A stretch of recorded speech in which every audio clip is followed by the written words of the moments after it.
Kita melewati pemandangan-pemandangan yang indah ya. Jadi ada sawah-sawah. Bangunan camp interneran besar di sana itu dulu adalah saksi bisu dan tidak mengada-ada.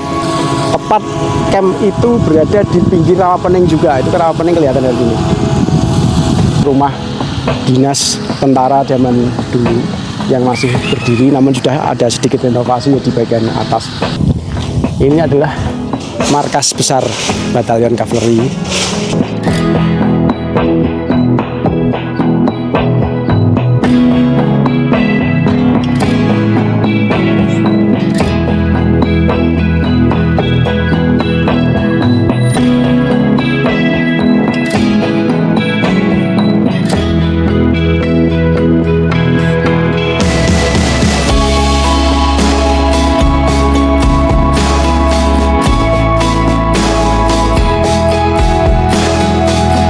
Halo, assalamualaikum warahmatullahi wabarakatuh. Salam sejahtera, salam swastiastu, namo buddhaya, salam kebajikan, rahayu pemirsa.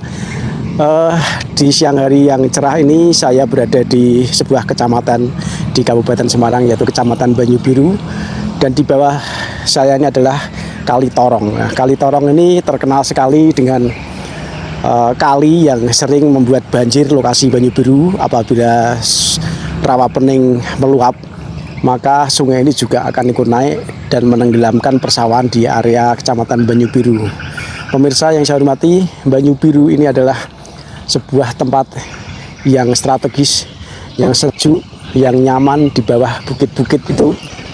Sehingga pada zaman penjajah Belanda, tempat ini menjadi tempat markas militer kolonial Belanda, dan sampai sekarang markas militer atau barak militer yang berada di Banyubiru ini masih bisa kita saksikan. Ikuti terus video kami akan menunjukkan beberapa buah peninggalan kolonial zaman dulu. Nah pemirsa, sebelum saya mengantar ke tempat bangunan-bangunan kolonial yang masih bisa kita saksikan, di sana tadi kita lihat ada gunung-gunung atau bukit. Ada Gunung Kelir, Gunung Telomoyo, dan ada lagi satu gunung lagi saya lupa. Gunung apa sih juga? Kelir, Telomoyo apa? Sama Gunung Kendil ya. Nah, tepat di depan saya ini sebuah bangunan ya. Bangunan terlihat bangunan kuno, tapi sebenarnya ini nggak kuno nih. Dan ada suara burung berkicau. Itu adalah sound atau bunyi suara yang memang dimunculkan di situ agar menarik walet-walet atau burung seriti bisa masuk ke sarang itu, kemudian bisa dijadikan rumah sarang walet. Bangunan ini memang khusus untuk perangkap burung walet.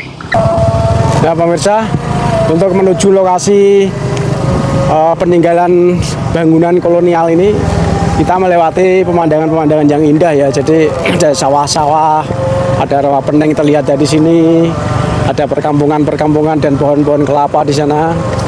Nah, ini adalah pemandangan yang indah ya. Jadi memang dulu Belanda itu selalu membangun tempat-tempat yang strategis dan dijadikan markas.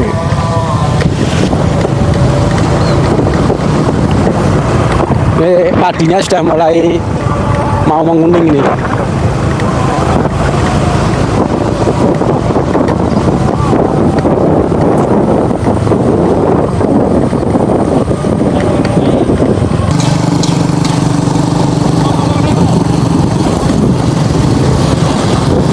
Nah pemirsa, saat ini saya sudah berada di lingkungan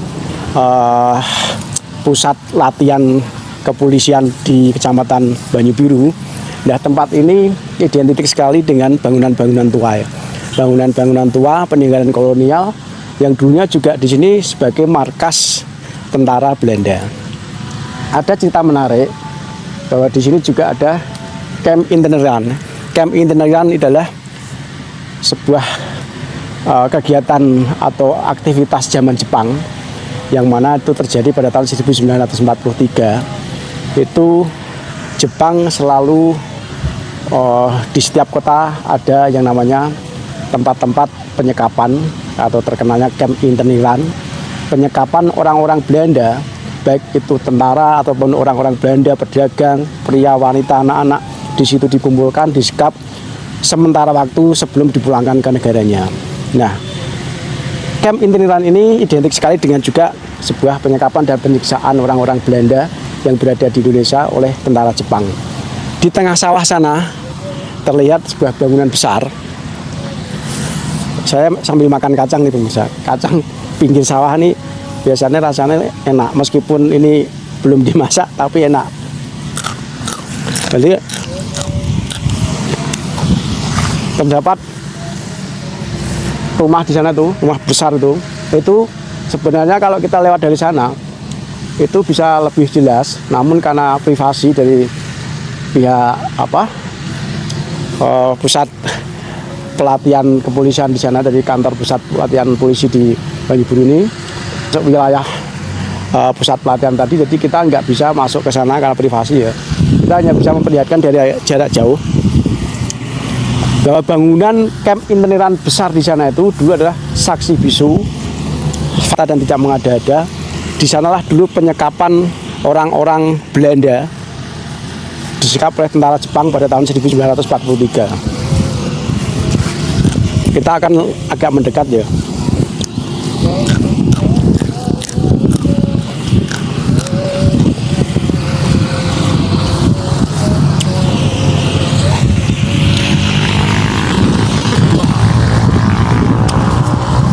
Jalannya becek.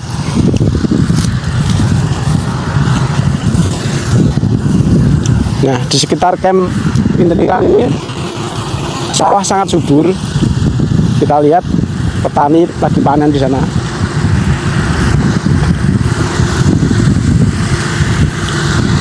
Dan itu saja, kita tidak bisa mendekat ke sana ya, jadi karena privasi kita lihat dari jauh. Jadi tepat camp itu berada di pinggir rawa pening juga. Itu rawa pening kelihatan dari sini. Dan Camp Intiniran itu juga bangunannya adalah bangunan buatan Belanda sebenarnya. Jadi dimanfaatkan oleh Jepang sebagai tempat penyekapan. Selanjutnya nanti kita akan mengantar pemirsa ke rumah-rumah lain peninggalan kolonial yang dulu sebagai markas tentara Belanda di Kecamatan Banyuburu, Kabupaten Semarang ini. Ya, dari sini juga semakin terlihat jelas ya bukit-bukit itu. Gunung Andong ya kayak. Gunung itu gunung apa sih kalau? Gunung Banyuburu. Oh, Bukit Banyuburu ya. Sana Telomoyo tuh nggak kelihatan tapi. Telomoyo di sebelah sana. Pemirsa, di sana ada yang lagi panen gabah. Coba saya akan tanya-tanya kepada ibu. Panen Bu? Oh, ngasak. Ngasak itu apa Bu? Oh, ngasak itu artinya jenengan ngambil yang sudah panen. Oh, tak kirain jenengan panen. Terus jenengan ngasak keten iki. Itu ngasak ngeten iki kan. Hasilnya sing nganu to, Pak. Sing pun mboten kanggo. Nggih, ngoten. Niku sedina asal pinten kan jenengan? Pinten kilo? Nggih, mboten mesti, Pak. Niki asal semanten. Pemirsa, ternyata ibu ini sedang ngasak. Ngasak itu artinya mengambil bekas panenan padi sisa dari pemiliknya, dan tentu saja ini sudah diizinkan. Ya, pendapatannya ibu ini artinya hanya ngambil bekas-bekas Iya. yang sudah nggak kepakai. Artinya ini anak sing gabuk ibu nggih. Nggih, enten niki kan Paron gabuke nggih. nggih. Bangun rari keren, Pak. Nggih, ini berarti namanya juga sisa-sisa ya, jadi kualitasnya juga nggak sebagus yang. Oh iya, enggak bagus. Iya. Nah, ini terus jenengan jual apa untuk dimakan sendiri? Dimakan toh, Pak. Enggak ada kok, Pak. Jenengan mau sakit ngeten nak pas panen nggih Bu nggih. Nek pas mboten nanten panenan kerja napa jenengan? Kula Mboten kerja. mboten kerja, ajeng kerja nggih pun mboten pajeng. Wong kula griyane tebih. Pundi? Wiragama. Wiragama niku pundi? Mriko to. Wisar bukit niku. Nggih, nganu ngadap Telomoyo. Oh alah. Wiragama. Ini katanya ibu rumahnya jauh. Pak, Hanya untuk borong ngasak. Nyari bekas-bekas gabah. lagi. Kok mboten kerja di pabrik mawon? Lah kula nggih mboten payu to Pak. Riyen waktu muda kok. Oh, wah nek riyen dereng ngenten ya. Oh, nggih, nggih. Nggih, lah kula men riyen Mbak Yune kula lak kisah boroting Jakarta kula kisah niku wis pinten 7.000. Mriki Jakarta. Waktu tinggiung Niki jenisnya gabah jenis napa nih? Berasnya dadine jenis napa? Dika beras teman nek slab. Jadi jenis apa? Jenis napa C pinten ngene C4 napa GH Oh niki nganu Raja Lele. 32. Napa? 32. 32. Pantune 32. Ngeten kula niku pun enten mboten lari ngeten Pak panas. Nggih. Cangi ngoten Pak. Wah. Ya, jadi ini Bu bilang ini Pas-pasan pekerjaan ya, yang sangat terpaksa. Sebenarnya dilakukan sangat terpaksa karena tidak ada pekerjaan lain. Dia hanya mengambil gabah sisa dari panen orang lain. Ngasak artinya ngambil sisa-sisanya. Moga-moga sehat Ibu. Amin. Oke. Nah pemirsa, ini saya tunjukkan ya satu rumah dinas tentara zaman dulu yang masih berdiri, namun sudah ada sedikit renovasi ya di bagian atas. Ini salah satu jejak tempo dulu peninggalan rumah dinas tentara Belanda zaman dulu di Banyu Biru. Dan dulunya mungkin di sini juga banyak rumah karena ini ada sisa-sisa batu bata di sini ya. Batu bata zaman dulu nih. Ada sisa-sisa di sini. Tentu saja mungkin dulu juga ada beberapa rumah di sini. Ini salah satunya. Tapi bagian atas di genteng itu sudah direnovasi.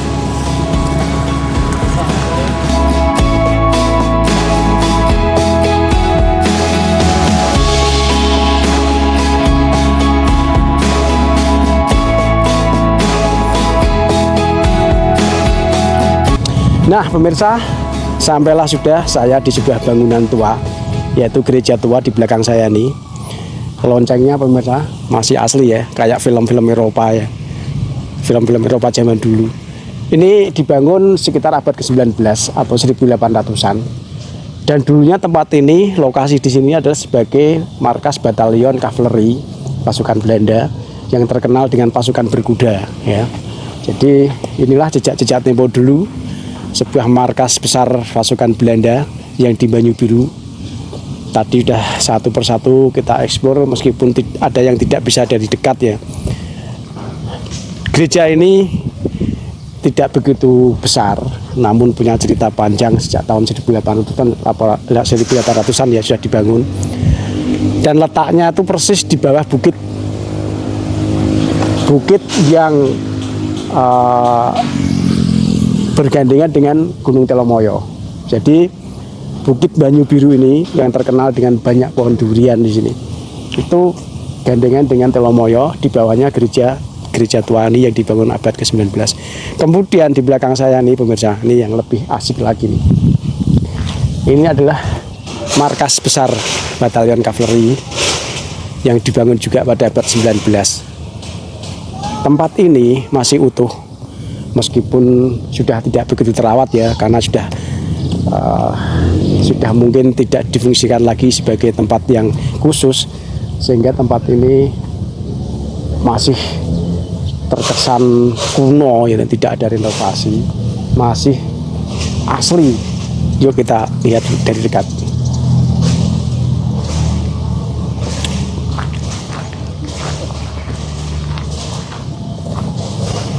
Jadi ciri khas bangunan Belanda itu selalu jendelanya dan pintunya itu tinggi-tinggi ya, karena orang Eropa kan tinggi-tinggi ya. Jadi nih, kemudian lihat tuh ada tembok yang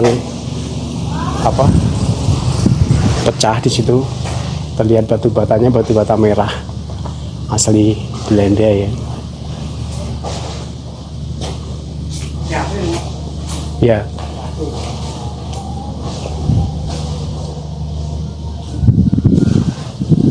Ini kita perlihatkan dari samping. Kemudian kayu-kayu yang di atas pun masih asli kayu jati itu. Kayu jati. Usuk sama reng sama kuda-kudanya itu kayu jati itu. Dan ini satu lagi yang menarik. Sebelum saya mengeksplor di bagian lain, saya akan menuju ke sebuah tiang bendera nih. Ini tanpa saya memperkirakan ini peninggalan dulu atau tidak, dari materialnya saya bisa menebak bahwa ini peninggalan zaman Belanda. Karena apa? Besinya ini sangat tebal. Saya ya gitu ya, saya pakai batu ya, sangat tebal pemirsa. Jadi beda dengan tiang-tiang bendera buatan sekarang ini, tebelnya mungkin hampir 3 mili atau 4 mili mungkin, tebel sekali, tek gitu. Ini tiang benderanya asli, masih tinggalan zaman dulu nih, zaman buatan Belanda ini. Kemudian ini bangunan utamanya. Jadi bangunan utamanya kita lihat dari sini, dari depan. Konstruksi atau desainnya itu selalu menunjukkan bangunan Eropa yang gagah, kemudian ventilasi-ventilasi yang benar-benar diperhitungkan dengan cermat. Kemudian di situ ada juga pintu yang terbuat dari kayu dengan engsel yang sangat besar. Tuh, lihat pemirsa. Ini luar biasa nih, kita tunjukkan. Ini engselnya unik. Engselnya unik. Gede pemirsa. Luar biasa, dan kayunya masih asli zaman dulu nih. Saya habis nggak bisa mikir ya, zaman dulu itu sudah ada alat untuk mencetak, ya, untuk mencetak bahan besi yang sekuat ini menjadi bentuk-bentuk yang khusus seperti ini. Sungguh luar biasa dulu orang Eropa itu. Jadi ini semua masih asli. Ventilasi-ventilasi di atas itu dengan perhitungan yang cermat saya rasa, sehingga bangunan ini mungkin di dalam tidak gerah ya waktu itu. Namun di Banyu Biru ini memang suhunya memang sejuk, jadi tidak seperti Ambarawa, ini lebih sejuk karena di bawah bukit-bukit dan lereng Telomoyo. Jadi rumah-rumah di sekitar sini lebih sejuk, udaranya lebih sejuk dibandingkan Ambarawa, sehingga memang Belanda menyukai tempat-tempatnya seperti itu dulu. Dan di atas sana ada penangkal petir yuk. Penangkal petir ini juga bawaan dulu tuh. Penangkal petir yang di atas itu juga bawaan zaman Belanda. Dan tidak lepas dari cerita penjajah Jepang, bahwa tempat ini juga ceritanya juga sebagai inteniran.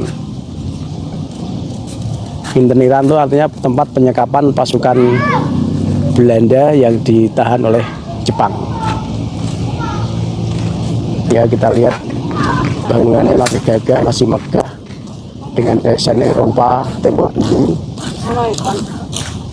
Dengan sistem pengamanan petir itu benar-benar diperhitungkan dengan cermat. Jadi ada tiga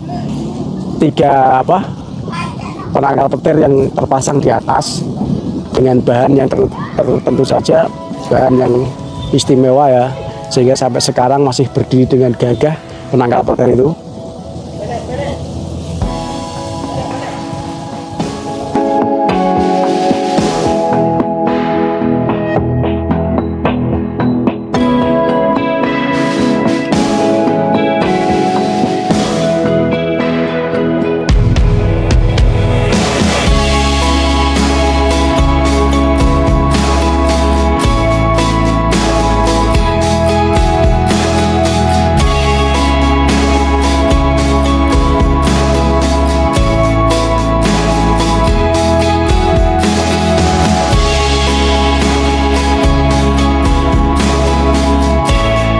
Pemirsa, itulah tadi video kami yang menunjukkan dan menampilkan beberapa buah bangunan kolonial yang masih berdiri dengan kokoh. Sebuah gereja, kemudian bangunan kuno yang dulu sebagai inteniran Jepang, juga sebagai markas batalion tentara Belanda, masih bisa kita saksikan sampai sekarang. Di sekitar Ambarawa dan sekitarnya ini juga pinggiran Rawa Pening begitu subur dan sejuk, sehingga sebagai markas para pejuang dan juga para tentara Belanda. Itulah tadi pemirsa jejak tempo dulu yang bisa kami perlihatkan kepada pemirsa semua.